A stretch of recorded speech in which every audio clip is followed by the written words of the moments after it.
ciclo trigonométrico, a gente vai partir agora para as ideias de função.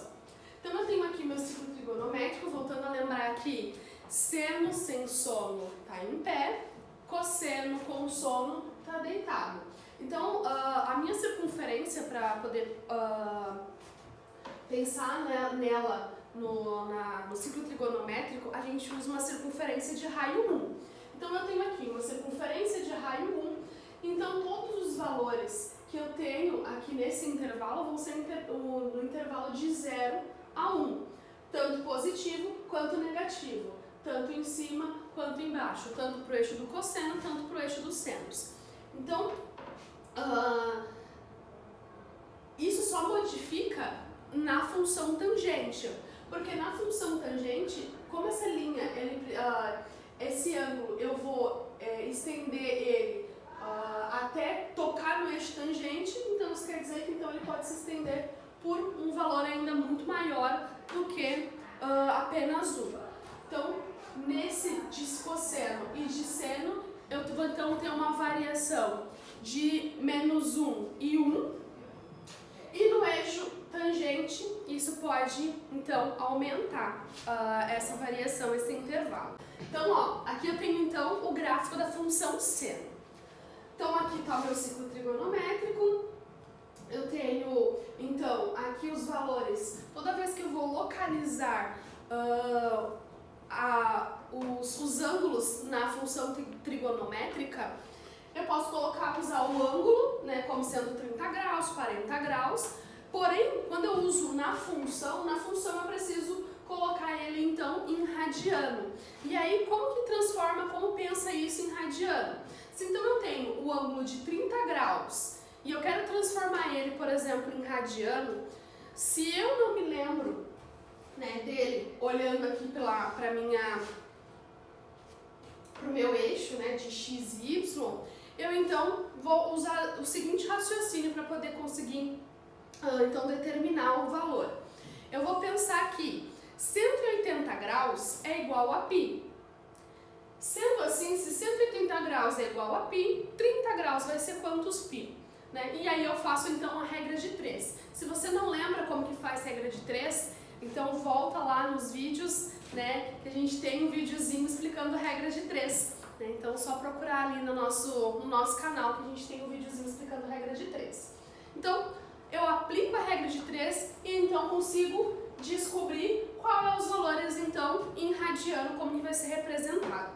E aí é onde eu então disponho no meu eixo x. E aí então eu vou começando então a determinar os valores para começar a montar então a minha função. Então eu sei que π sobre 6, ele equivale ao ângulo de 30 graus. E aí eu vou tentar me lembrar então qual é o valor do ângulo de 30 graus. E aí eu volto então para aquela tabelinha. Seno, cosseno, né? Então eu lembro aqui, em cima eu tenho lá o seno, embaixo eu tenho o cosseno.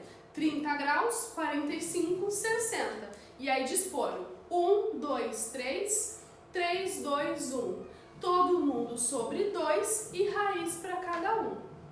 Lembrando disso, então, eu descubro que o meu ângulo, né, de 30 graus, eu tenho então como valor de seno, o valor de seno é 1/2 ou 0,5. E aí vou colocar aqui então na minha reta o 0,5 correspondendo então ao meu ângulo de 30 graus. A mesma coisa então eu faço com o π sobre 4, que vai ser raiz de 2 sobre 2. Para ficar mais fácil, eu posso calcular quanto é a raiz de 2, e aí o resultado divide por 2, e aí eu vou ter então o valor que vai ficar ali.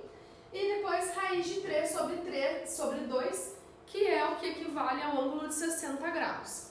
Disponho isso e eu vou fazendo isso no meu intervalo de 0 a π sobre 2. Então eu tenho então que o meu domínio é todos os números reais. A minha imagem, ela sempre vai estar variando entre -1 e 1. Lembrando que a partir do π sobre 2, ali é o primeiro quadrante. π sobre 2 a π, segundo quadrante. do π até 3π sobre 2, terceiro quadrante, e 3π sobre 2 a 2π, o quarto quadrante. Então, é nessa disposição que eu vou então determinando os valores. E aí lembrando, né, da parte lá que a gente viu sobre os quadrantes. Então, ó, quadrante positivo, eu tenho o primeiro e o segundo. Quadrante negativo, o terceiro e o quarto para seno. Para cosseno, eu tenho então a mesma ideia. Tenho o meu ciclo trigonométrico, também vou transformar lá no meu x e no meu y, eu tenho ali os valores da minha imagem, no meu cosseno, no meu eixo x, eu tenho então os valores do domínio. Domínio é como também sendo os números reais, a minha imagem ela sempre vai estar variando entre 1 e menos 1. A única diferença então que eu tenho aqui, que no primeiro quadrante ele é positivo, então o primeiro quadrante positivo. Segundo quadrante e o terceiro ele é negativo.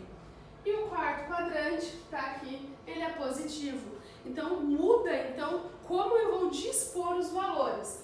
E aí eu tenho então que para o meu cosseno aqui, que é esse valor aqui, eu tenho aqui equivalendo a 1, aqui equivalendo a 0 e aqui equivalendo a menos 1. Então eu vou seguindo essa lógica. Então, ó, quando for ali o ângulo de 0, né, 0 graus, então eu tenho uma medida nesse daqui de 1 positivo. Então, por isso que encosto ali na minha reta no 1 positivo.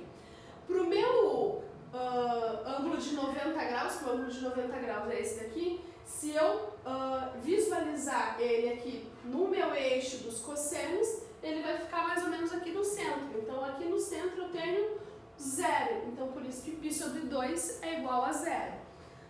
Quando eu penso no ângulo de 180 graus, ou como está aqui, π, ele está aqui nesse lado. E a distância que eu tenho do 0 até aqui é de menos 1. Então, por isso que ele vai estar sendo refletido aqui no menos 1. 270 graus, que é o 3π sobre 2, é esse daqui. Também, se eu trazer ele aqui, achatar aqui a minha circunferência, no meu eixo do cosseno ele vai estar no 0. E aí aqui no 2π eu volto para completa circunferência, então é a mesma coisa do 0. Então eu tenho aqui essa variação. E isso também acontece com o seno e também eu vou mostrar também que acontece do mesmo jeito com a tangente. Então o período que a gente está usando aqui é de 0 a 2π. E esse formato ele vai se prolongando até, né, por variadas, até por mais de uma volta da circunferência. Tanto negativa quanto positiva para mais de uma volta. Então aqui é para observar melhor como que funciona. Então, cosseno é essa reta vermelha rosada aqui. Então esse é o cosseno e ali o seno. O seno ele parte do 0, o cosseno ele parte do 1. E na tangente, o formato do gráfico da tangente, ele é assim, todas umas ondinhas, e eles têm uma parada aqui. Isso daqui é porque, lembra que quando eu comentei no vídeo passado que não existia tangente? Então quando não existe, então é isso que acontece.